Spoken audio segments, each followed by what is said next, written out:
Hello everyone, this is Satyavan and welcome to English with Satya EWS। ठीक है, ध्यान रखना इसका।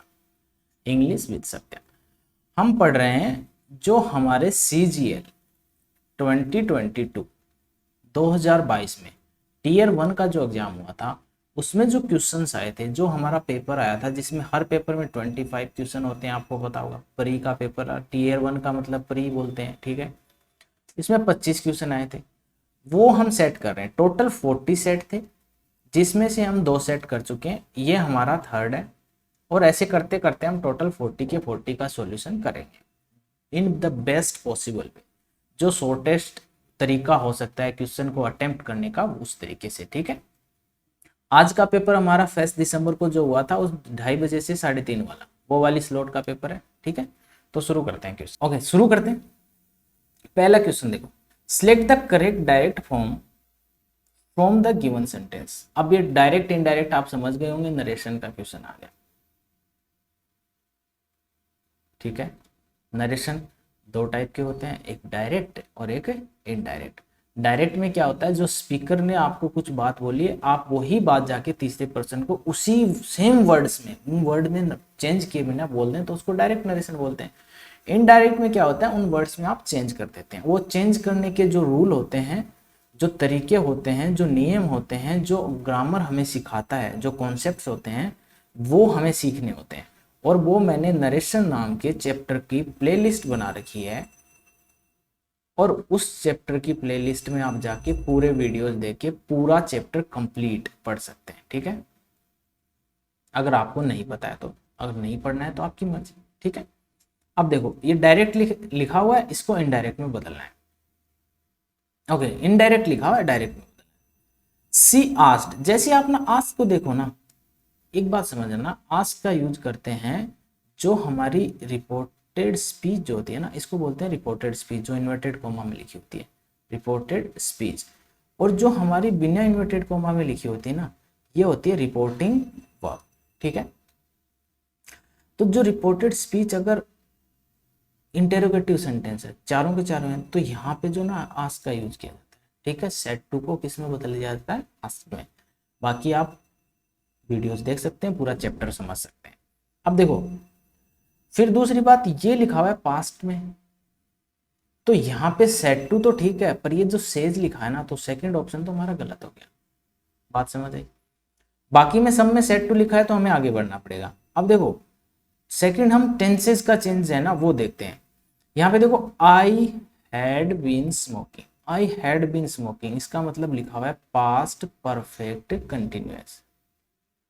पास्ट परफेक्ट कंटिन्यूअस लिखा हुआ है, तो जब ये डायरेक्ट में था ना, इसका मतलब क्या था, ये डायरेक्ट में पास्ट कंटिन्यूअस था।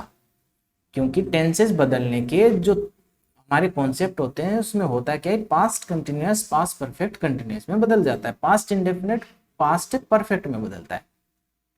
और पास्ट कंटिन्यूअस में होता क्या है, वॉज या वर लगा होता है, helping verb, was were helping verb होती है, और उसके साथ वर्ब की आईएनजी फॉर्म होती है।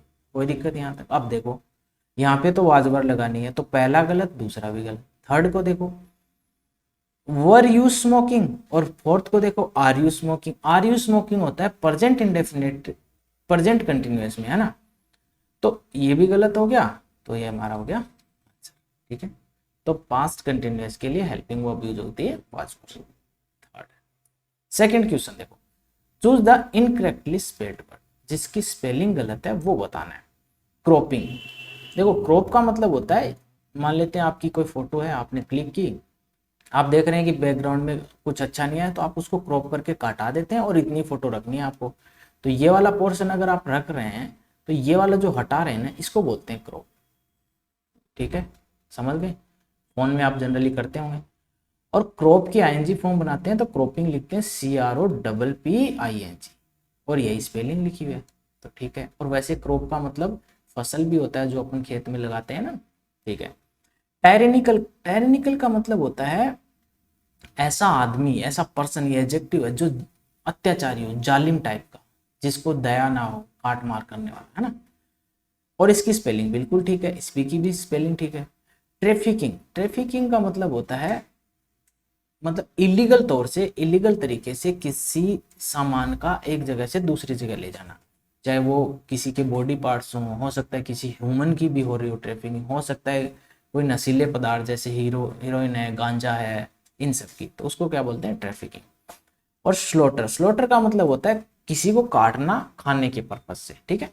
तो ये बाकी तीनों स्पेलिंग सही है, ये गलत है, तो हमारा आंसर क्या हो जाएगा, ये आंसर गलत है, आंसर हो जाएगा ये। ट्रैफिकिंग की स्पेलिंग होती है TRAFFICKING, यहाँ पे ना आई मिसिंग था, ठीक है।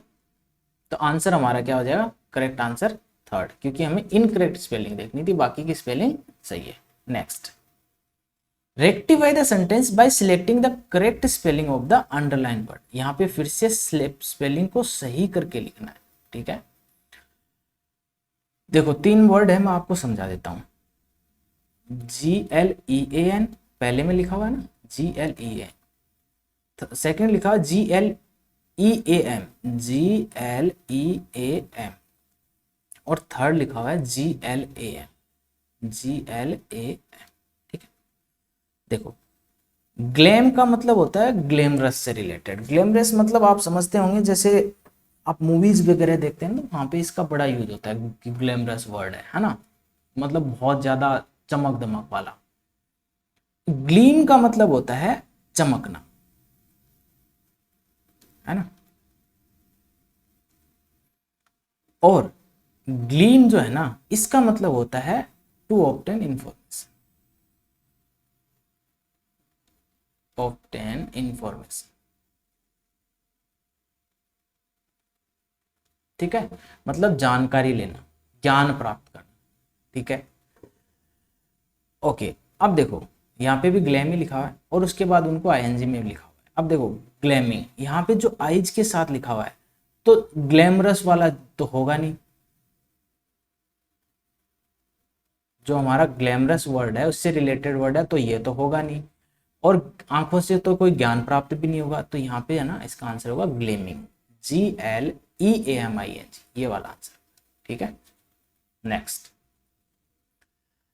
ए sentence has been given with a blank to fill. यहाँ पे ना एक खाली सेंटेंस, एक सेंटेंस दिया गया है किसके साथ, खाली स्थान के साथ, फिल इन द ब्लैंक्स वाला क्वेश्चन है ना। अब इनमें से जो 4 ऑप्शन है, सेंटेंस को पढ़िए और इनमें से जो अप्रोप्रिएट आंसर है वो यहाँ पे फिल करना है, सिंपल सा क्वेश्चन है। इफ यू आर वन, अगर आप वो एक हैं who is planning to lose weight, जो ये प्लान कर रहा है कि नहीं मेरा वेट ज्यादा है, मुझे वेट घटाना है, तो क्या करें, एक्सरसाइज करें, अच्छी डाइट लें, आपका वेट कम हो जाएगा, ठीक है। Remember to keep your snacking. अब स्नैक का मतलब होता है नाश्ता, है ना। तो जो हमारा नाश्ता है ना वो कैसा होना चाहिए, मॉडरेट होना चाहिए, प्रिजुडाइस होना चाहिए, अनकंट्रोल्ड होना चाहिए, या आउटगोइंग होना चाहिए। नाश्ता ऐसा होना चाहिए जो ना तो ज्यादा एकदम कम हो ना एकदम ज्यादा, मॉडरेट होना चाहिए ना। मॉडरेट का मतलब बीच का सा, ना तो बहुत ज्यादा ना बहुत कम, एकदम बीच का सा, ठीक है। तो हमारा अप्रोप्रिएट आंसर क्या हो जाएगा, मॉडरेट, ठीक है। Next, select the most appropriate antonym. Antonym का मतलब आपको पता होगा, विलोम शब्द, है ना, अपोजिट वर्ड, कैजुअल। अब ये तो बहुत ही सिंपल आ गया, कैजुअल का अपोजिट होता है फॉर्मल, ठीक है। नेक्स्ट, अब ये जो अंडरलाइन वर्ड है ना, इसका अप्रोप्रिएट ऑप्शन ढूंढना है, मतलब इस अंडरलाइन वर्ड को हम किससे रिप्लेस कर सकते हैं। अब यहाँ पे ना कुछ लिख के दिया गया, select the appropriate option to replace the underlined word with the adverb of time, adverb of time, ठीक है। अब ये रेगुलरली लिखा हुआ नहीं, ये भी adverb of time लिखा हुआ है, और ये कैसे टाइप की है, फ्रीक्वेंसी बताने वाली, ठीक है। हाउ फ्रीक्वेंट का रिप्लाई देते हैं, कोई काम कर रहे हो तो कैसे कितनी देर में कर रहे हो, एक दिन में एक बार, एक वीक में एक बार, या लगातार कर रहे हो, है ना। तो यहाँ पे लिखा है रेगुलरली। रेगुलरली का कोई फिक्स मीनिंग नहीं होता, रेगुलरली का मतलब होता है लगातार ऐसे होते रहना किसी काम का, ठीक है। अब ऑप्शन देखते हैं, हैप्पीली, खुशी से, ये तो कोई, पहली बात तो ये तो मतलब एडवर्ब ऑफ टाइम ही नहीं है, ठीक है। येस्टरडे एडवर्ब ऑफ टाइम है, बट ये व्हेन का रिप्लाई है, भाई कोई काम कब हुआ, व्हेन, यस्टरडे एक बार, सिंगल फ्रीक्वेंसी वाला है। और यहाँ पे रेगुलरली का मतलब मल्टीपल फ्रीक्वेंसी है, कोई काम बार बार रिपीट हो रहा है ना, एक के बाद हुआ, दो बार हुआ, तीन बार हुआ, तो ये भी नहीं आंसर है, ये भी नहीं आंसर है। ठीक है, ट्वाइस, ट्वाइस में हो तो रहा है, फ्रीक्वेंसी तो बन रही है, बट दो ही बार, एक बार हुआ दोबारा हुआ। रेगुलरली में ऐसा थोड़ी एक बार हुआ दोबारा हुआ, नहीं, उसमें तीन बार हुआ, चौथा होगा, बढ़ता जाएगा ऐसा, रेगुलरली होता ही रहेगा। ठीक है, ओफन, ओफन का मतलब होता है रेगुलरली, सेम ओफन का मतलब वही रेगुलरली वाला, तो इसको आंसर क्या हो जाएगा, फोर्थ। ठीक है, बड़ा आसान क्वेश्चन था। अब सेवंथ क्वेश्चन, सेवंथ क्वेश्चन में क्या किया गया है, इन्होंने एक सेंटेंस लिखा है, इस सेंटेंस के तीन पार्ट कर दिए, एक, दो और तीन, और इन्होंने बोला है कि इनमें से कौन से में एरर है। अगर एरर नहीं है तो एक चौथा पार्ट बना दिया नो एरर। ठीक है, तो ये टिक कर दो अगर एरर नहीं है, तो एरर है तो इनमें से वो बता दो। ठीक है, चल पढ़ के देख लेते हैं। द चाइल्ड वॉज, अब देखो चाइल्ड लिखा है सिंगुलर, उसके साथ वॉज लिख दिया वर्ब सिंगुलर, तो यहां तक तो कोई गलती नहीं।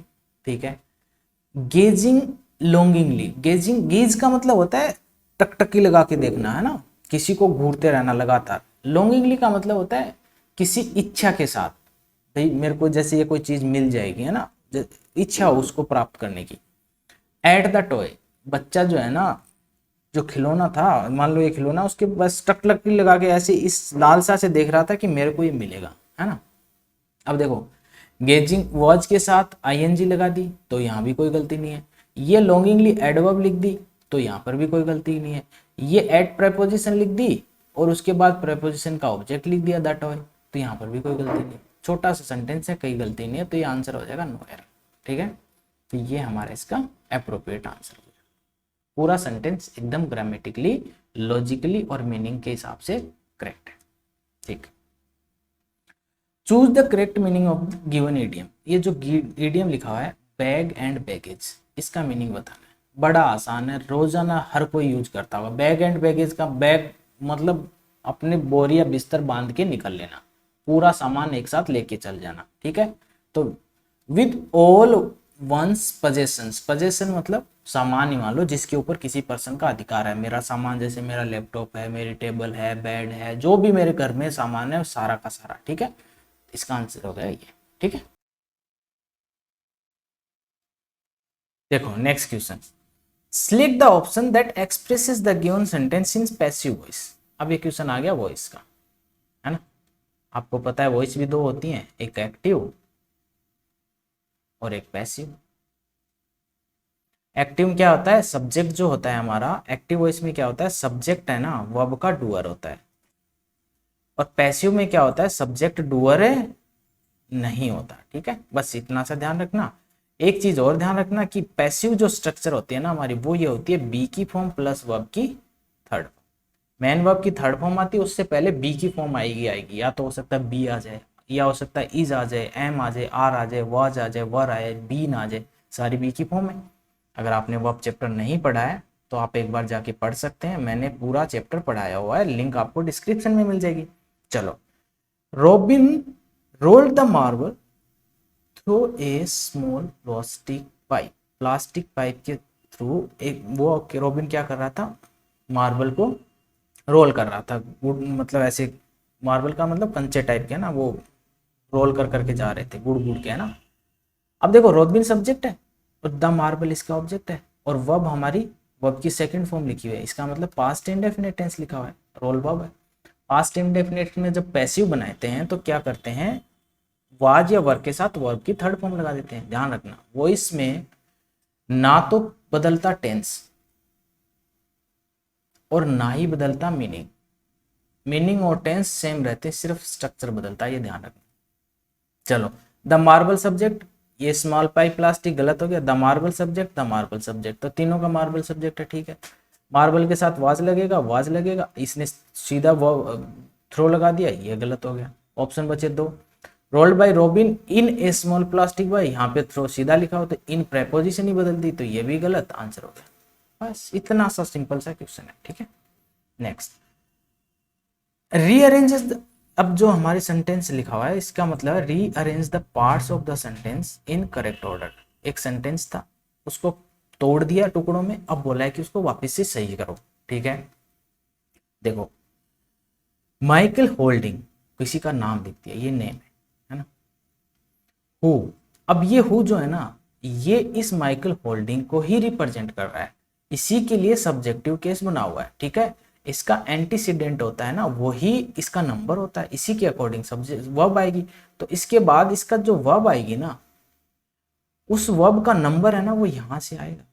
अगर यहाँ पे प्लूरल होता तो प्लूरल वर्ब आती, अब यहाँ पे सिंगुलर है तो सिंगुलर वर्ब आएगी। ध्यान देना, अब यहाँ पे देखो वर्ब से शुरुआत कहाँ है, ये 20 ईयर्स तो आएगा नहीं इसके बाद, ठीक है। कमेंट्री पैनल आएगा नहीं, वाज ये रही बात। तो कहने का मतलब सेंटेंस की शुरुआत किससे होगी, आर से। यहाँ भी वर्ब से नहीं है तो आर से शुरुआत करनी है, यहाँ पे आर से शुरुआत है, यहाँ पे पी से, यहाँ पे एस से, यहाँ से क्यू से, तो ये तो वैसे ही गलत होगा आंसर। आगे देखने की जरूरत नहीं है, अगर आपको फिर भी शक लगता है तो पढ़ के देख लीजिए, ठीक है। बाकी इतना टाइम लगाने की जरूरत होती नहीं है। Next, select the most appropriate antonym. Antonym बताना है, उल्टा वर्ड है ना। कंसीट, कंसीट का मतलब क्या होता है, देखो कंसाइट का मतलब होता है घमंड, नेगेटिव मीनिंग है ना, किसी चीज का घमंड आ जाना, हवा में उड़ना। Reveal, modesty, hidden. अब देखो मोडेस्टी आता है, मोडेस्टी का मतलब होता है एकदम, इसका अपोजिट ही मान लो, घमंड का उल्टा जो होता है ना मोडेस्टी, एकदम निर्मम आदमी, बहुत अच्छा आदमी है ना, तो इसका अपोजिट होगा ये। बस आगे पढ़ने की जरूरत नहीं। नेक्स्ट देखो, नेक्स्ट क्वेश्चन देखो, select the most appropriate option to fill in the blanks. Blanks को भरने के लिए सबसे अच्छा ऑप्शन ढूंढना है। The planets are around the sun. अब देखो प्लैनेट्स जो होते हैं ना, वो अर्थ, सन जो है ना, ये सन है, इसके चारों तरफ क्या करते हैं, घूमते रहते हैं ऐसे ऐसे ऐसे, है ना। जैसे हमारी अर्थ है वो भी घूमती रहती है, तो इसको बोलते हैं रिवॉल्व करना, ठीक है। तो इसका आंसर हो जाएगा रिवॉल्व। बट मैं आपको एक छोटी सी चीज बता देता हूँ, रिवॉल्व और उसका क्या बोलते हैं, रोटेट, दोनों का मीनिंग ये जो लिखा है ना, देखो ये रिवॉल्व का मतलब होता है ये वाला, जैसे कोई एक ऑब्जेक्ट है सन, इसके चारों तरफ यहाँ से अर्थ ने घूमना शुरू किया ऐसे ऐसे ऐसे ऐसे, इसको बोलते हैं रिवॉल्व। अब जब अर्थ इसके चारों तरफ घूमती है ना, तो ये खुद भी अपने आप में घूमती है ऐसे, अपने एक्स पे है ना, ये मान लेते हैं अर्थ है यहाँ तक, तो ये अपने एक्स पे ऐसे ऐसे घूमती चलती है ऐसे ऐसे। तो ये जो ऐसे घूम रही है ना सेम एक्स पे, जिससे अब उसकी पोजीशन नहीं बदल रही, जब किसी की पोजीशन नहीं बदलती तो उसको बोलते हैं रोटेट करना। जैसे ये पेन है, मैं इसको घुमा दूं तो ये रोटेट हो रहा है, रिवॉल्व नहीं हो रहा। और ये जब ऐसे ऐसे घूम के किसी के चारों तरफ चक्कर लगाएगा तो ये क्या होगा, रिवॉल्व होगा, ठीक है। तो अर्थ जो है ना, सन के प्लानेट जो भी सारे हैं, वो सारे के सारे क्या करते हैं, सन के चारों तरफ रिवॉल्व करते हैं। Next, select the most appropriate antonym. किसका बताना है, फर्टाइल। फर्टाइल का मतलब क्या होता है, अगर ये मीनिंग पता है और बाकी चारों के मीनिंग पता है तो आप बता देंगे आंसर। फर्टाइल का मतलब होता है ऐसी जमीन जो क्या हो, उपजाऊ हो, जिसमें जो अगर हम कुछ डालने, मान लो बीज डाला तो वो फर्टाइल हुआ, उसका पौधा बना, उसके बहुत सारा जो भी अनाज का है तो अनाज लग गया, जो भी है ना, तो वो उपजाऊ भूमि होती है फर्टाइल का मतलब। और जो बैरन होता है ना, ये होती है बंजर टाइप की, जिसमें कुछ उगता ही नहीं है ना। तो ये हो गया इसका एंटोनिम आंसर, ठीक है। फ्यूड का मतलब भी वही होता है, फर्टाइल, ये दोनों ये बोल सकते हो आप, दोनों सिमिलर हो गए। वेट का मतलब गीला होता है, रिच का मतलब जिस चीज की अधिकता हो, अगर पैसे ज्यादा हैं तो अमीर आदमी बोल देंगे, पानी ज्यादा है तो पानी से रिच है ना। रिच का मतलब किसी चीज की एक्सेस होना, ठीक है। Select the correct passive form of given sentence. पैसिव बताना है, फिर से आ गया वॉइस। देखो, the manager explain the latest assignment to लाना, ठीक है। अब देखो द मैनेजर एक्सप्लेन, ये होगी हमारी वर्ब, वर्ब की सेकंड फॉर्म। इसका मतलब वही सेम पीछे जो आया था, पास्ट है, indefinite tense. Latest, the latest assignment to लाना, ये जो द लेटेस्ट असाइनमेंट है ना, ये हो गया इसका ऑब्जेक्ट। अब जब पैसिव बनाएंगे तो ये ऑब्जेक्ट जो है ना, ये बन जाएगा सब्जेक्ट। अब the latest assignment, the latest assignment, the latest assignment, the latest assignment, सब में सब्जेक्ट सेम लिखा हुआ है। तो नेक्स्ट देते हैं, नेक्स्ट में क्या लिखा, वर्ब की सेकंड फॉर्म पास्ट इंडेफिनिट। तो जब इसका पैसिव बनाएंगे तो क्या होगा, वो इसमें फिर बता रहा हूँ, वो इसमें टेंस से नहीं बदलता। बी की फॉर्म प्लस वर्ब की थर्ड फॉर्म लगा देंगे, तो ये सिंगुलर सब्जेक्ट है तो वाज लग जाएगा, हैड गलत, हैड गलत, हैड गलत, ये लो आंसर। बस इतना सा काम था। नेक्स्ट, ओके, अब ये क्या लिखा हुआ कि एक पैसेज था, पैराग्राफ था, उस पैराग्राफ में कुछ सेंटेंसेस में तोड़ दिया, उसमें कुछ सेंटेंसेस थे, उसकी जो सीक्वेंस है वो तोड़ दी। कहने का मतलब वही जो हम पढ़ते हैं ना, PQRS, या फिर पैराजम्बल्स, या सेंटेंस रीअरेंजमेंट, जिस भी नाम से बोलो वो यही है, ठीक है। उनको हमें रीअरेंज करना है कि पहले कौन सा आएगा, सेकंड नंबर पे कौन सा आएगा, थर्ड पे कौन सा आएगा, फोर्थ पे कौन सा आएगा। चलो शुरू करो। We are naturally social creature, समझा ना, नेचर से ही, हम तो नेचर से ही सोशल क्रीचर है, ठीक है। पी ये पहले आ सकता है, ध्यान रखना। एक बात देखना, जो हमारे प्रोनाउन है ना, वी और आई, ये पर्सनल प्रोनाउन फर्स्ट पर्सन होते हैं। ये किसी भी सेंटेंस की शुरुआत कर सकते हैं, किसी भी पैराग्राफ की शुरुआत कर सकते हैं, क्योंकि इन जनरल ये यूज होते हैं। वी का मतलब क्या हो गया, वी का मतलब सारे के सारे लोग जो हैं, इसमें हम, मैं भी आ गया, आप लोग भी आ गए, बाकी लोग जितने सब आ गए, मतलब in general all people in the world, इसको मतलब हो गया वी। तो इससे शुरुआत हो सकती है, ठीक है। बट अगर कहीं लिखा हो ही, सी, इट या दे, तो इसका मतलब इन से शुरुआत नहीं होगी, ये ना किसी को रिप्लेस करके आएंगे, है ना। ही का यूज हुआ है तो इससे पहले कोई नाम आया होगा, तो इससे शुरुआत हो सकती है। Okay, a bit of solitude as everyone from through to Proust, मतलब ये दो नाम है, वहां से लेके यहां तक, हैव रिटेन, जिन्होंने लिखा है, अबाउट इट, किसके बारे में, कि हम सोशल क्रीचर हैं, इसके बारे में लिखा है। क्या लिखा है, is one of our most powerful tool for disconnecting and disconnecting and recharging. A bit of solitude, इसका मतलब क्या है, अकेलापन, अकेलापन के बारे में लिखा है इन लोगों, यहां से लेके यहां तक क्या लिखा गया है कि ये ना हमारे पास मोस्ट पावरफुल टूल्स हैं, जिनका यूज करके हम किसी से डिस्कनेक्ट भी कर सकते हैं और रिचार्ज भी हो सकते हैं, ठीक है। This does not mean, this का मतलब देखो, ये दिस किसके लिए आया है, ये इसी के लिए आया है, ए बिट ऑफ सॉलिट्यूड, ठीक है। इसका मतलब ये बिल्कुल नहीं है क्या, you need not to lock yourself away in a room at the end of the day. इसका मतलब ये नहीं है कि अकेलेपन से हम रिचार्ज और डिस्कनेक्ट कर सकते हैं, तो इसका मतलब ये नहीं कि जाके रोजाना अपने आप को लॉक कर लो, एक रूम में कॉर्नर में बैठ जाओ, नहीं, ठीक है। तो इसका मतलब क्या है, इसका मतलब ये है कि क्यू के बाद आर आएगा, ये ना मीनिंग से पता चल गया। अब देखो, क्यू के बाद आर, क्यू के बाद आर, क्यू के बाद एस, क्यू के बाद आर, क्यू के बाद आर, तो तीन में क्यू के बाद लिखा है, ये क्यू के बाद एस, तो ये तो हो गया गलत, ठीक है। अब देखो, दिस आर से शुरुआत होगी नहीं, होगी क्या, नहीं होगी, क्योंकि आर से दिस लिखा हुआ है, ये पीछे वाले के लिए यूज हुआ, तो यह आएगा नहीं, वैसे आर से शुरुआत है नहीं। हाउएवर, हाउएवर का शुरुआत में नहीं यूज होता, तो ये एस से भी शुरुआत नहीं होगी, ठीक है। शुरुआत होनी है पी से, क्योंकि दोनों ऑप्शन बचे, और पी के बाद क्या आएगा, क्यू आएगा कि आर आएगा, ये देखना है, ठीक है। पी के बाद यहाँ पे एस लिखा है, पी के बाद यहाँ पे क्यू लिखा है। देखो, we are naturally social creature, however all the time with people takes its tool, इसी वजह से, मतलब इसके बाद पी के बाद आ जाएगा एस, एस के बाद आ जाएगा क्यू, ठीक है, और क्यू के बाद आएगा आर, ये हमारा आंसर, ठीक है। थोड़ा सा ना ट्रिकी था, पकड़ लेंगे। Next, select the option that can be used as a one word substitution। ये जो लिखा हुआ है ना, इसको एक वर्ड में कौन सा वर्ड एक्सप्रेस करेगा, फीलिंग और शोइंग एक्सट्रीम टायर्डनेस, टायर्डनेस मतलब थका हुआ महसूस करना, एक्सट्रीम मतलब बहुत ज्यादा, है ना। ऐसा कौन सा वर्ड है जो इसको ये बता दे कि थका हुआ है, हारा हुआ है, इस बात को। ड्रोशी, ड्रोशी का मतलब होता है स्लीपी, जैसे ऐसे वाला कि पूरी तरह ना तो सोया हुआ है ना जगा हुआ, बीच में से, है ना, नींद में है, एकदम नींद में, ठीक है। नर्वस, नर्वस का मतलब आपको पता ही होगा, वेरी, यही होता है टायर्डनेस, थका हुआ, ठीक है।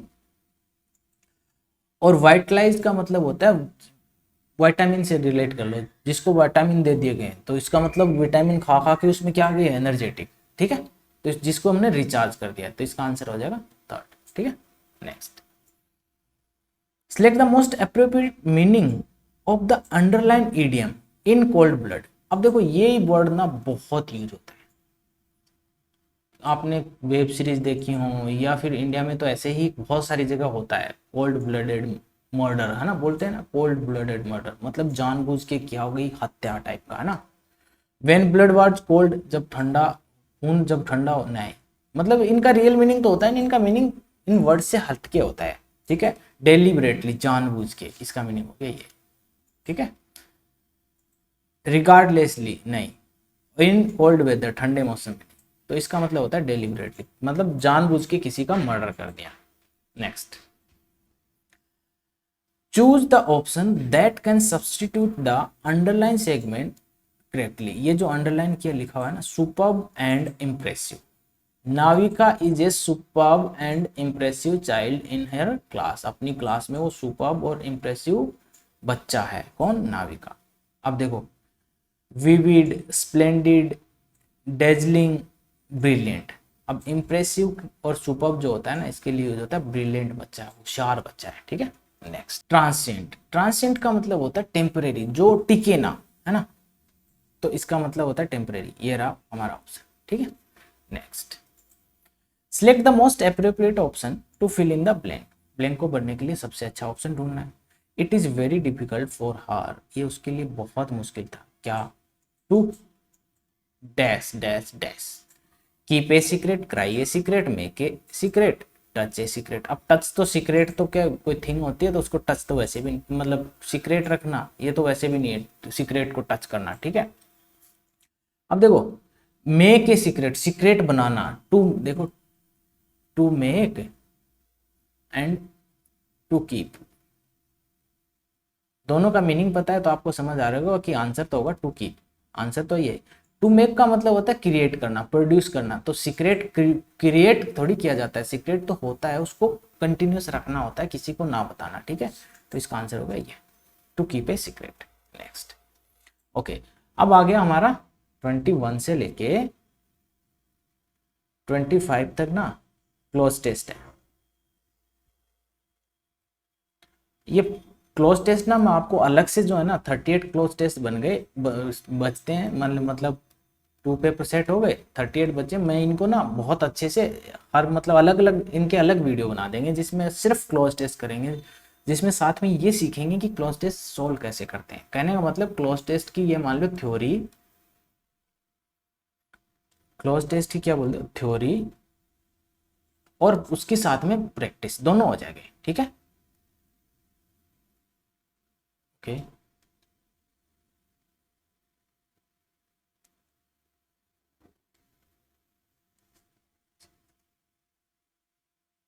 हाँ, क्लोज टेस्ट की थ्योरी और उसकी प्रैक्टिस दोनों साथ हो जाएंगे, ठीक है। इसलिए मैंने इसको रख दिया, तो आप ध्यान रखना, इसको हम अलग से कर लेंगे। तो अभी के लिए इतना ही, मिलते हैं नेक्स्ट सेट को सोल्व करते हुए, ये थर्ड था, ऐसे ही करते करते हम 40 सेट तक पहुंच जाएंगे। वीडियो अगर आपको पसंद आता है ना, आप अपने दोस्तों को जरूर बताएं कि जो भी सीजीएल की तैयारी कर रहा है उसके लिए बहुत अच्छा ये मौका है, और आपको 40 के 40 सेट जो है उनका अच्छा सॉल्यूशन मिल रहा है, ठीक है। तो बाय एवरीवन, मिलते हैं नेक्स्ट वीडियो में, खाओ पियो, मस्त रहो, अपने घर वालों मम्मी पापा का ध्यान रखा करो।